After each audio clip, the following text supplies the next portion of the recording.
안녕하십니까. 월요일 아침 여수 MBC 뉴스투데이입니다. 22대 총선이 한 달 앞으로 다가오면서 공천 작업도 막바지를 향해 가고 있습니다. 민주당의 텃밭 전남은 공천권에 대한 후보들 간 경쟁이 어제부터 본격적으로 시작됐는데요.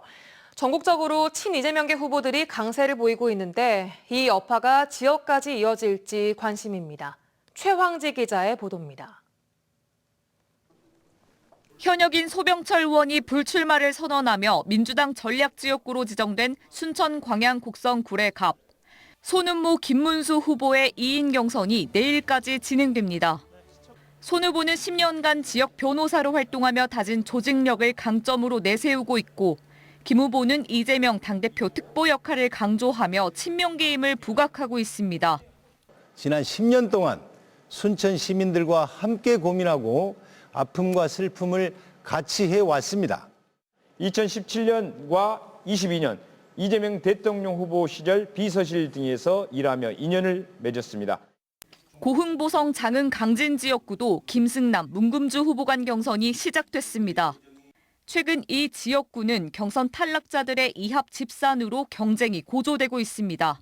김 후보는 컷오프된 조재환, 최용호 예비 후보의 지지를 얻었고 문 후보도 한명진 예비 후보의 총괄 선대본부장인 장세선 정 고흥군의회 의장의 합류로 지지세 결집에 나섰습니다. 김 후보는 재선 의원이 쌓은 의정활동 경험을, 문 후보는 새 인물을 통한 지역 발전을 각각 주장하고 있습니다. 19대 21대 8년간 국회 농해수위에서 다른 상임위에 가지 않고 우리 농촌 문제를 해결하고 세술은 세부대에 담아야 된다는 게 시대 정신인 것 같습니다. 그런 측면에서 제가 정치 신인, 새로운 인물이라는 데 가장 큰 강점인 것 같고요. 최근 광주에서는 친명계가 공천권을 따내고 현역 의원이 줄줄이 탈락하고 있는 상황. 민주당 공천 경쟁 후폭풍이 지역까지 미칠 것이란 관측도 나옵니다.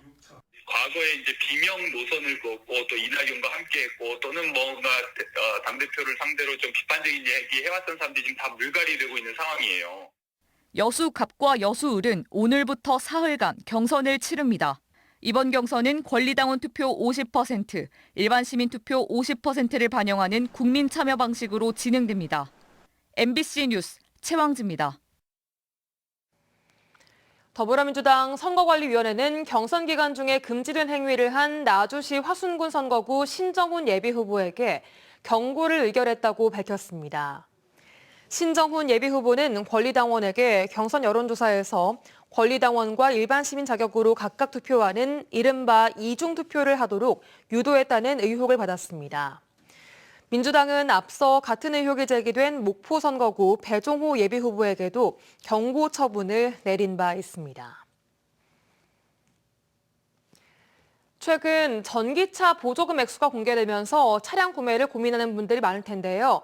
전기차에서 가장 중요한 건 1회당 충전당 주행거리인데 인증 기준이 모두 다르고 변수도 많아서 이를 꼼꼼하게 확인해야 합니다. 유민호 기자입니다. 지난해 말 11인승 수입 전기 승합차를 구매한 강모 씨. 차량을 인도받은 날부터 급속 충전이 제대로 되지 않고 있습니다. 이런 에러가 떠서 이 에러를 확인하려고 전화했는데 여기서는 뭐라냐면 이 차는 DC 컨버가 안 되는 차량입니다라고 하더라고요. 더 속을 썩이는 건 주행 거리입니다. 강 씨가 대리점에서 받은 홍보물입니다. 1회 충전에 최대 419km 주행 가능. 한국자동차연구원의 FTP 75 모드 기준으로 다른 요건이나 기준은 나와 있지 않습니다. 주행거리에 관한 별도의 안내나 주의도 받지 못했다고 말합니다. 저도 그래서 350km는 생각을 했거든요. 가장 악조건이 있을 때. 그런데 이제 267km 나온다고 뒤에 들은 거예요, 제가. 근데 아직도 버젓이 유튜버라든가 방송에 419km 홍보하고 있습니다. 전기차를 구매하기 전에 이 차가 다양한 조건에서 얼마나 주행이 가능한지 반드시 확인해야 합니다. 유럽과 미국, 일본 등 차량마다 적용하는 기준이 전부 다르고 실제 도로 주행이 아니기 때문에 환경과 차량 상태에 따라 주행거리가 크게 차이 날 수 있습니다. 전문가들은 차량 제조사가 여러 조건에서 측정한 주행거리를 소비자에 제공할 수 있도록 제도를 개선해야 한다고 말합니다. 일반 시험 인증 주행거리를 너무 믿지 마시고요. 20-30% 줄어든다고 생각하시는 게 정상적이고 겨울에는 더 떨어진다 이런 생각을 가져야 됩니다. 해당 차량의 수입사 측은 주행거리에 대한 소비자의 오해를 줄일 수 있도록 홍보 문구 등을 개선하겠다고 밝혔습니다. MBC 뉴스 유민호입니다. 전남의 한 특수학교에 재학 중이던 지적장애 고등학생이 학교폭력이 의심되는 유서를 남기고 숨진 사건 관련해 특수학교에 대한 정기적 인권 실태 조사와 교육이 강화돼야 한다는 지적이 나왔습니다. 녹색정의당 전남도당은 성명을 통해 숨진 학생의 명복을 비는 한편 전남도교육청 등 관련 기관의 조사와 철저한 수사를 촉구했으며 다시는 이 같은 안타까운 죽음이 발생하지 않도록 교육당국이 선제적인 예방 시스템을 구축해야 한다고 촉구했습니다. 법무부가 선정한 외국인 계절 근로자 운영 우수시군에 전남에서 15곳이 선정됐습니다. 이는 전국에서 가장 많으며 우수시군들은 최근 3년 동안 입국 인원 대비 평균 이탈률이 5% 미만인 곳으로 고용주당 2명씩 추가 계절 근로자를 배정받는 인센티브를 받게 됩니다. 이에 따라 올해 상반기 전남도 내 계절 근로자 배정 인원은 5,800여 명에서 8,000여 명까지 늘었습니다. 봄을 시샘하는 꽃샘추위에도 다가온 봄을 느끼기 위해 주말 동안 외출하신 분들 많을 텐데요. 신안에서는 활짝 핀 봄의 전령사 홍매화가 진한 향기와 함께 관람객들에게 특별한 추억을 선물했습니다. 서희령 기자가 취재했습니다. 신안의 한 바닷가 정원. 겨우내 앙상했던 가지가 온통 붉은 매화꽃으로 물들었습니다. 봄바람을 타고 퍼지는 은은한 꽃향기는 상춘객들의 발길을 멈추게 합니다. 머리, 기분, 눈으로 다 체험이 됩니다. 향기가 설랑설랑설랑 우리 몸 안으로 쏙쏙 들어서 너무너무 힐링되는 날입니다. 이 정원에 있는 홍매화 나무만 400여 그루. 신안 임자도에서는 이렇게 길을 따라 활짝 피어난 홍매화가 봄의 시작을 알리고 있습니다. 시민들은 봄이 왔음을 가장 먼저 알리는 전령사들과의 특별한 추억을 기념 사진으로도 남겨봅니다. 정원 한켠에 식재를 마치고 다음 달 열리는 튤립 축제에서 색색의 자태를 뽐낼 600만 송이의 튤립도 기대감을 높입니다. 다행히 조금씩 피어나서 이 튤립꽃들이 한 칸씩 한 칸씩 틀릴 거예요. 꽃이 분홍색이 있을 것이고 노란색이 있을 것이고 그걸 상상해서 보니까 훨씬 이쁜데요. 도심의 공원에서도 얇아진 옷차림의 시민들이 가족과 함께 나들이를 나와 모처럼의 야외 활동을 즐겼습니다.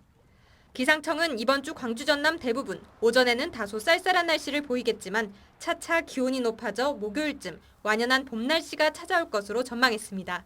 MBC 뉴스 서희령입니다. 전라남도는 올해 5천억 원 규모의 기본형 공익직불금 지급을 위해 오는 4월까지 읍면동 행정복지센터에서 대면 접수를 진행합니다. 공익직불금은 일정 자격을 갖추고 준수사항을 이행하는 농업인과 농업법인에게 지급되는 지원금으로 지난 비대면 신청 기간에 신청하지 못했거나 전년도 공익직불금 등록 정보와 달라진 농업인은 따로 신청을 해야 합니다.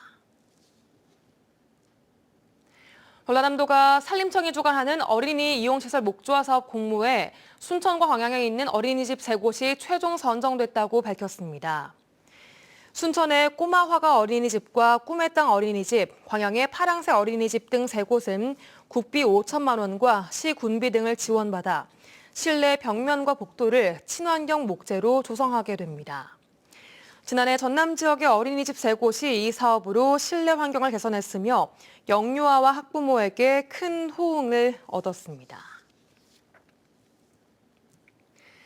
이승만 정권의 부정선거에 반대하다가 숨진 고 김용호 열사의 64주기 추모식이 그제 여수 교동에서 열렸습니다.